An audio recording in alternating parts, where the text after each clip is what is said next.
یہ جو سیشن ہے اس کو عنوان دیا گیا ہے تقدیسی ادب۔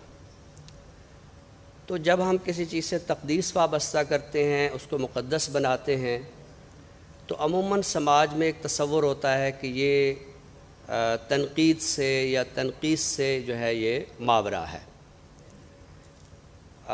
زمانہ طالب علمی میں پکٹ ہال کا ایک مضمون پڑھا تھا جس میں اس نے ایک جملہ کہا اور وہ مجھے جیسے کہتے ہیں کہ لڑ سا گیا، اور پھر اس پر میں نے کافی دوستوں سے گفتگو کی، کچھ طعنے بھی سننے کو ملے۔ تو پکٹ ہال نے اس میں ایک بڑی دلچسپ بات کی ہے کہ اسلام کسی بھی چیز کو، کسی بھی وجود کو اتنا مقدس نہیں بناتا کہ وہ تنقید سے ماورا ہو جائے۔ تو یہ بات میرے لیے ظاہر ہے، چونکہ زمانہ طالب علمی میں انسان نوجوان ہوتا ہے تو اور کچھ جذبات بھی انسان کے عروج پہ ہوتے ہیں، تو یہ بڑا ایک مجھے جملہ ایسا لگا کہ اس پر کافی دوستوں سے جو ہے وہ گفتگو ہوئی۔ تو بہرحال اسی جذبے کے تحت کہ آیا ہماری جو تنقید ہے وہ حمد اور نعت کے حوالے سے ممکن ہے یا نہیں ہے، چونکہ اب تک ایک تصور رہا کہ نعت اگر لکھی گئی ہے تو اس پر تنقید نہیں ہونی چاہیے، حمد اگر لکھی گئی ہے تو اس پر تنقید نہیں ہونی چاہیے، چونکہ یہ مقدس ہیں۔ ہمارے بزرگ دوستوں میں ایک نام تھا جعفر بلوچ صاحب۔ انہوں نے اپنے ایک انٹرویو میں بڑی دلچسپ بات کی کہ اگر آپ کو صرف خدا اور رسول سے محبت کی بنیاد پہ آپ نعت لکھتے ہیں اور صرف یہی اساس ہے، تو پھر بہتر ہے کہ آپ درود شریف پڑھ لیں، کیونکہ جب آپ حمد کہتے ہیں یا آپ نعت کہتے ہیں تو اس کے کچھ شعری تقاضے بھی ہوتے ہیں اور کچھ اس کے سماجی تقاضے بھی ہوتے ہیں۔ اگر آپ حمد و نعت کے ذریعے وہ شعری تقاضے پورے نہیں کرتے یا وہ سماجی تقاضے پورے نہیں کرتے ہیں تو پھر محبت کا اظہار تو کسی بھی قرینے سے، سلیقے سے جو ہے وہ کیا جا سکتا ہے۔ دیکھیں، نعت کا سفر شروع تو وہاں سے ہوتا ہے جب رسول کریم صلی اللہ علیہ وآلہ وسلم نے اپنی نبوت کا اعلان کیا اور اشاعت اسلام کے لیے کاوشیں اپنی شروع کیں۔ وہ قلمی کاوشیں بھی تھیں، وہ عملی کاوشیں بھی تھیں، وہ جہادی کاوشیں بھی تھیں۔ تو ہم دیکھتے ہیں کہ وہاں سے نعت کا آغاز ہوتا ہے۔ حضرت حسان بن ثابت، حضرت کعب بن زہیر، یہ کچھ ابتدائی نام ہیں۔ اچھا، جہاں بھی کوئی نعت کی بات ہوتی ہے تو حضرت حسان کا ذکر بھی آتا ہے، کعب بن زہیر کا بھی ذکر آتا ہے، لیکن کبھی ہم نے یہ جاننے کی کوشش نہیں کی ہے کہ ان ہستیوں کی جو نعتیں تھیں وہ اپنی ماہیت کے اعتبار سے کیا تھی۔ ان میں اس طرح کا جو ہم اپنی نعتوں میں ایک جمال ظاہری کا اظہار کرتے ہیں یا اس میں اپنے جو ایک دکھڑے ہم روتے ہیں، ایسی بات نہیں تھی۔ وہ اہل کذب و کفر جو تھے ان کی حجویات کا ایک جواب ہوتا تھا، اہل ایمان اور اہل صدق کے جو جذبات تھے ان کو مہمیز دینے کے لیے ہوتا تھا، انہیں عمل کی جانب مزید گامزن کرنے کے لیے وہ اشعار کہے جاتے تھے۔ تو ایک تو ضرورت اس امر کی ہے کہ اس عربی نعت کی بازیافت ہونی چاہیے۔ جہاں تک فارسی اور اردو میں نعت کی روایت کی بات ہے تو ہمارا پورا جو کلاسیکل ادب ہے، اگرچہ اس میں نعت بطور صنف شعر نہیں ملتی، لیکن کوئی بھی ایسا شاعر نہیں ہے کہ جس کا دیوان، اس کی غزلیں حمدیہ اشعار سے یا نعتیہ اشعار سے نہ ہو رہی ہوں، یا میلاد نامے ہیں یا مثنویات ہیں ان میں نعتیہ اشعار جو ہے وہ کہے جاتے رہے۔ جس کو ہم کہتے ہیں حمد بطور صنف یا نعت بطور صنف، تو اس کا ظہور ہوتا ہے نوآبادیاتی عہد میں۔ اب اس کی تھوڑی سی اگر ایک نفسیاتی توجیہ تلاش کی جائے تو ظاہر یہ وہ دور تھا کہ مسلمانوں کو اپنی ایک آئیڈینٹی کا اظہار کرنا تھا بڑی قوت کے ساتھ، مسلمانوں کو اپنی شناخت کا اظہار کرنا تھا بڑی شدت کے ساتھ۔ سو شاعری میں جس طرح کہ حضرت حکیم ثنائی غزنوی رحمۃ اللہ علیہ نے قصیدے سے وہ اشعار الگ کر لیے جو تشبیب کے ہوتے تھے اور غزل ایک الگ صنف شاعری کے طور پر مارز وجود میں آئی، تو شعراء نے کہا کہ یہ کیا ہم صرف محض برکت کے لیے دیوان کے آغاز میں کچھ حمدیہ اشعار کہہ دیتے ہیں یا نعتیہ اشعار کہہ دیتے ہیں، ہم کیوں نہ انہیں ایک باقاعدہ ایک صنف کے طور پر اس کو ہم انٹروڈیوس کریں۔ تو نوآبادیاتی عہد میں جب ہم اپنی نعت کو دیکھتے ہیں تو اس کے دو دھارے ہمیں ملتے ہیں۔ ایک وہ ہے جو ایک ہمارا قومی دھارا ہے یا سماجی دھارا ہے، اور اس میں نام آتے ہیں مولانا الطاف حسین حالی کے، اقبال کے اور ظفر علی خان کے۔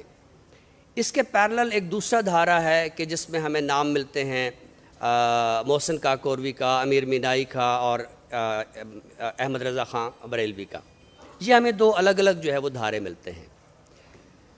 ہم جب قیام پاکستان کے بعد کی جو اردو نعت ہے اس کو جب ہم دیکھتے ہیں تو اس میں یہ جو اول ذکر شعراء ہیں، یعنی اقبال ہیں یا حالی ہیں یا ظفر علی خان ہیں، ان کا اثر قدرے کم ہے، اور جو مؤخر الذکر شعراء ہیں، امیر مینائی ہوں، محسن کاکوروی ہوں یا احمد رضا خان بریلوی ہوں، ان کا جو اثر ہے وہ زیادہ ہے۔ اب اگر قیام پاکستان کے بعد نعت کو اپنی پیشکش کے اعتبار سے دیکھیں تو اس کو ہم تین الگ الگ خانوں میں دیکھ سکتے ہیں۔ ایک نعت وہ ہے جو ہمارے شعراء ایک سنجیدگی کے ساتھ تخلیق کرتے ہیں، اور وہ نعت کتاب کا حصہ بنتی ہے یا رسالے کا حصہ بنتی ہے۔ دوسری نعت وہ ہے جو باقاعدہ ایک نعت کو پڑھ کر جو ہماری مذہبی محافل ہوتی ہیں، میلاد کی محفلیں ہیں یا جو بھی ہماری مذہبی محفل ہوتی ہے اس میں نعت پڑھی جاتی ہے۔ اچھا، ایک تیسرا دھارا ہے جس کا ذکر نہیں کیا جاتا، میں نے اپنے ایک مضمون میں تفصیل سے اس کا ذکر کیا ہے۔ میں نے ایک مضمون لکھا ہے بر صغیر کی حمد و نعت میں جو ہماری فلمی صنعت ہے اس کا کردار۔ تو ہماری فلموں میں بھی بہت اچھی نعتیں جو ہے وہ پڑھی گئی ہیں، بلکہ ایک دلچسپ بات یہ ہے کہ بہت ساری نعتیں جو کہ اب مذہبی محافل میں ہمارے جو بڑے جید نعت خواں ہیں وہ پڑھتے ہیں، ان کو پہلے کسی فلمی گلوکار یا فلمی گلوکارہ نے پڑھا۔ اس میں ہم محمد رفیع کا نام لے سکتے ہیں، اس میں ہم شمشاد بیگم کا نام لے سکتے ہیں، اس میں ہم لتا منگیشکر کا نام لے سکتے ہیں، لیکن چونکہ ہمارا کچھ سماج ایسا ہے کہ ہم اس کلچر سے وابستہ لوگوں کو اچھا نہیں سمجھتے، لہٰذا ہم ان کی نعت کا یا ان کی حمد کا جو ذکر ہے وہ بھی کرنا مناسب نہیں جانتے۔ حالانکہ اس میں بہت سارے نام ہیں، مثلاً کملا جھریا ایک بہت اچھی سنگر تھی، اس کی 3-4 نعتیں یوٹیوب پہ دستیاب ہیں۔ امیر بھائی کرناٹکی ایک نام ہے، اس کی بڑی اچھی نعتیں جو ہے وہ بھی یوٹیوب پہ دستیاب ہیں، ان کو دیکھا جا سکتا ہے۔